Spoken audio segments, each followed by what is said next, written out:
എനിക്ക് തോന്നുന്നു ലൂസിഫറിൽ നിന്നിട്ട് എമ്പുരാനിലേക്ക് വന്നപ്പോൾ ഇവർക്ക് പ്രായം വീണ്ടും ഭയങ്കരമായിട്ട് കുറഞ്ഞു തോന്നുന്നു അല്ലേ? മഞ്ജു പറയും, സ്റ്റാർട്ട് ചെയ്യും. എല്ലാവർക്കും നമസ്കാരം. വലിയ സന്തോഷമുണ്ട്. 2 സന്തോഷങ്ങളാണ്. ഒന്ന്, ആശീർവാദ് ഫിലിംസിന്റെ എത്ര സിനിമകളിൽ ഞാൻ അഭിനയിച്ചിട്ടുണ്ടെന്ന് എനിക്ക് സത്യമായിട്ട് കണക്ക് അറിയില്ല, ഞാൻ എണ്ണി നോക്കിയിട്ടില്ല. എന്തായാലും വലിയ സന്തോഷം. 25 വർഷം പൂർത്തിയാക്കുകയാണ്. ആന്റണി ചേട്ടനോടൊപ്പം നിൽക്കുന്ന വലിയ ഒരു കൂട്ടായ്മയുണ്ട്.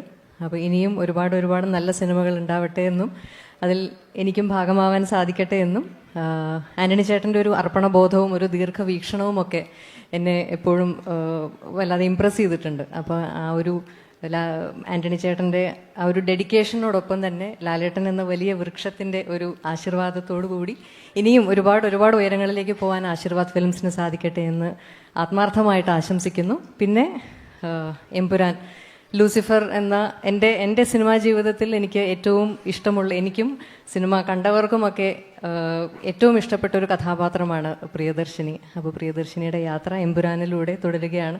ലൂസിഫർ എന്നത് പൃഥ്വിരാജ് സുകുമാരൻ എന്ന സംവിധായകനോടൊപ്പം, അതേപോലെ മുരളി ഗോപി എന്ന ബ്രില്യൻ്റ് എഴുത്തുകാരനോടൊപ്പം, ആന്റണി ചേട്ടനോടൊപ്പം, പ്രിയപ്പെട്ട ലാലേട്ടനോടൊപ്പം, ടൊവിയോടൊപ്പം, എനിക്ക് ഇഷ്ടമുള്ള ഒരുപാട് അഭിനേതാക്കളോടൊപ്പം എനിക്ക് വലിയ സന്തോഷത്തോടെ ചെയ്യാൻ സാധിച്ചൊരു സിനിമയാണ്. അപ്പോൾ ആ ഒരു ലൂസിഫറിൻ്റെ യാത്ര എമ്പുരാനിലും വളരെ സന്തോഷത്തോടെ തുടരാൻ സാധിക്കട്ടെ. ഈ ലൂസിഫർ ഇഷ്ടപ്പെട്ടതുപോലെ എമ്പുരാനും പ്രേക്ഷകർക്ക് ഇഷ്ടപ്പെടട്ടെ എന്ന് ആത്മാർത്ഥമായി ആഗ്രഹിക്കുന്നു, പ്രതീക്ഷിക്കുന്നു.